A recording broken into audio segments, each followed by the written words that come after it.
அரசியல் கூட்டணி குறித்து பொது விவாதங்களில் கருத்து கூற வேண்டாம் என தனது ஆதரவாளர்களுக்கு ஓ பன்னீர்செல்வம் அறிவுறுத்தியுள்ளார்.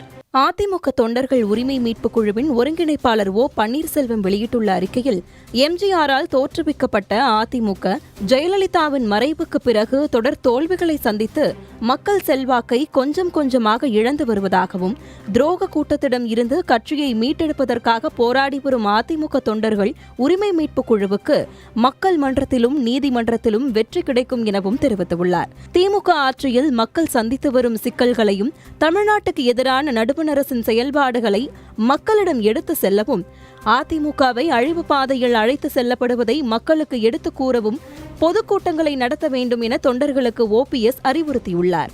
மேலும் தொலைக்காட்சி விவாதங்களில் பங்கேற்கும் செய்தி தொடர்பாளர்கள் மற்றும் தொண்டர்கள் கூட்டணி குறித்து எந்த கருத்தையும் தெரிவிக்க வேண்டாம் எனவும் வேண்டுகோள் விடுத்துள்ளார். தலைமை கழக நிர்வாகிகள், மாவட்ட கழக செயலாளர்கள் உள்ளிட்டோரின் கருத்தினை கேட்ட பின் கள நிலவரத்துக்கு ஏற்ப கூட்டணி முடிவு எடுக்கப்படும் எனவும் ஓபிஎஸ் தெரிவித்துள்ளார்.